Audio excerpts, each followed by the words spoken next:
Video ini hanya untuk mereka yang punya logika. Bagi yang tidak punya logika, skip aja. Najwa Shihab dan sejumlah selebritis Indonesia sedang jadi sasaran kecaman sebagian netizen Indonesia. Mereka dikecam gara-gara diam saja soal penunjukan Romy Soekarno sebagai anggota DPR. Anda tahu kan kasus Romy, caleg PDIP yang diberi hadiah kursi di parlemen berkat keputusan Bu Mega. Pengangkatan Romy adalah sebuah skandal luar biasa dalam politik Indonesia, tapi tak dikomentari Najwa. Diamnya Najwa ini jadi masalah, karena sebelumnya, Agustus lalu, dia menjadi tokoh utama dalam aksi peringatan darurat melawan DPR. Jadi dulu sangat heroik, sekarang kok bungkam.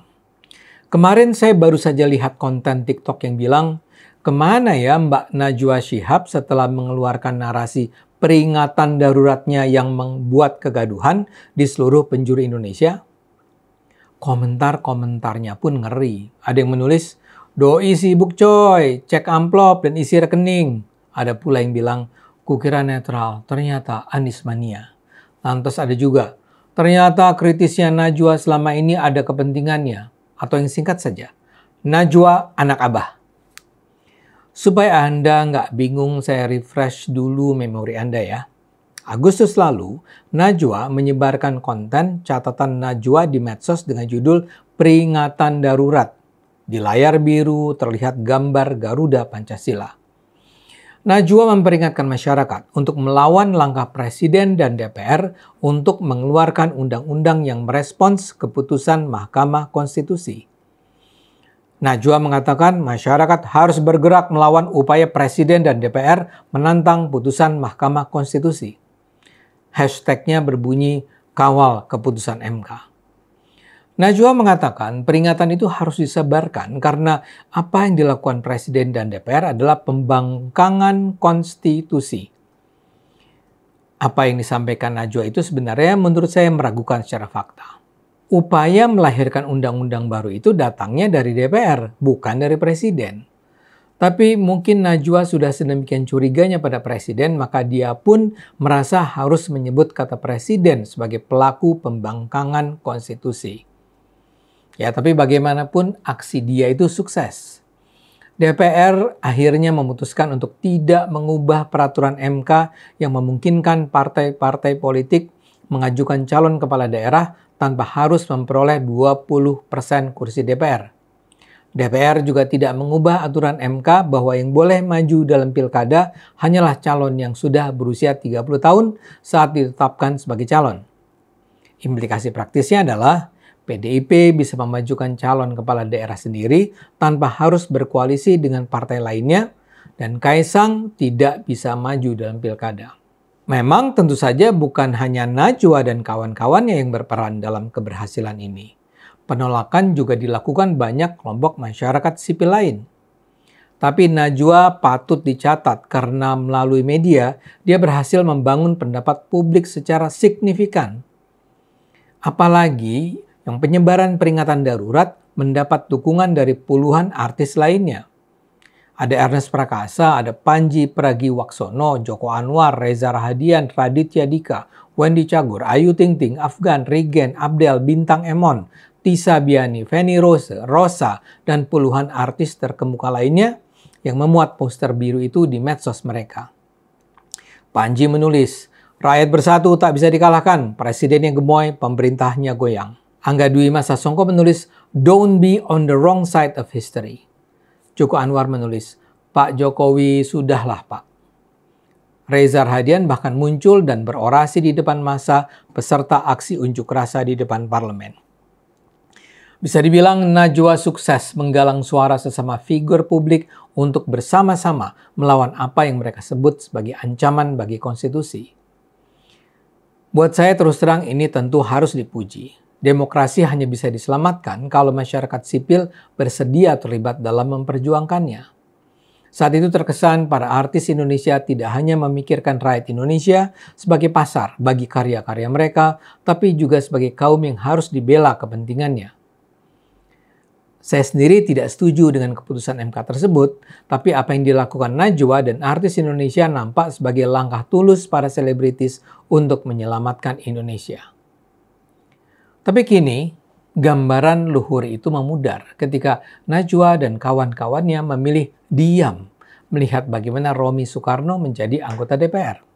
Romi Soekarno masuk parlemen karena dua nama caleg yang memiliki suara lebih besar darinya, Sri Rahayu dan Arteria Dahlan, diperintahkan mundur oleh PDIP.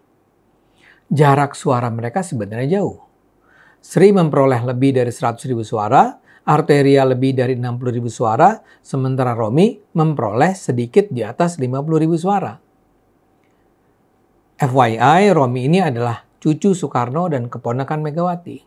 Jadi, dua caleg terpilih PDIP itu harus mundur agar Romi yang datang dari dinasti Soekarno bisa masuk parlemen.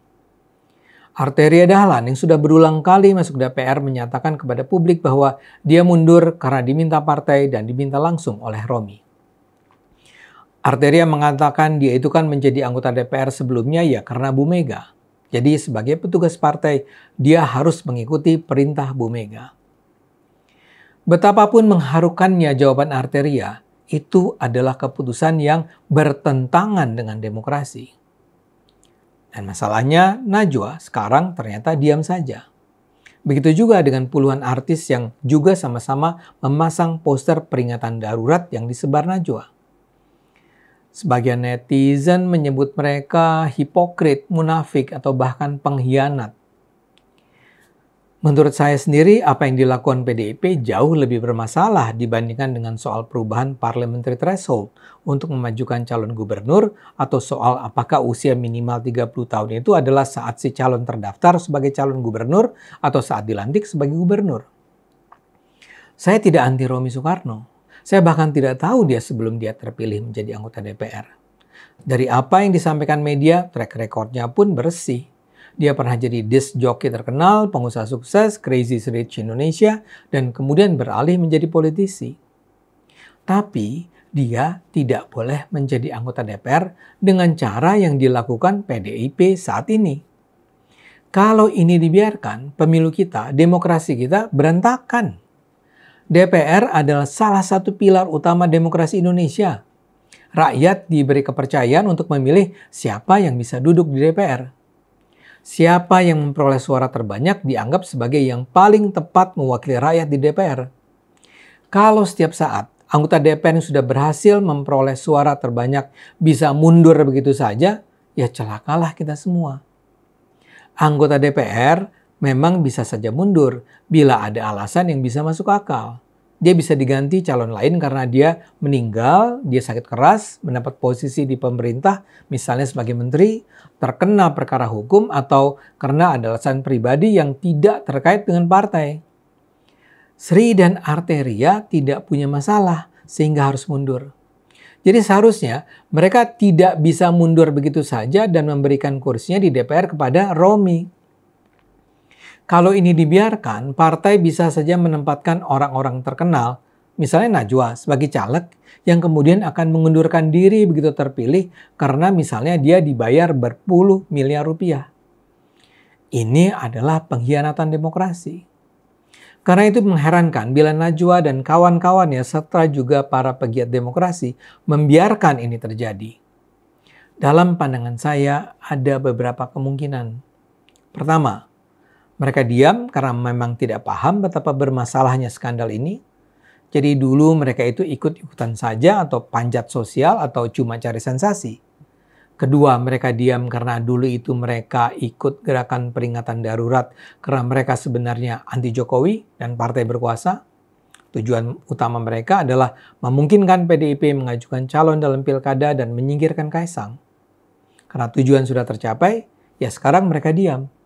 Ketiga, yang paling menakutkan adalah karena dulu mereka terlibat dalam gerakan peringatan darurat karena dibayar. Kita tahu banyaklah pemilik modal yang bersedia mengucurkan dana besar untuk berbagai alasan berbeda. Dan para selebritis ini mendapatkan rezeki dari aksi-aksi pengaliran uang ini. Karena itu menurut saya, para tokoh masyarakat, para influencer, para selebritis ini sebaiknya bicara soal kasus Romi Soekarno dan kasus-kasus serupa lainnya. Mereka perlu mengutarakan suara dengan keras kalau mereka memang mencintai demokrasi dan rakyat Indonesia. Ayo gunakan akal sehat, karena hanya dengan akal sehat Indonesia bisa selamat.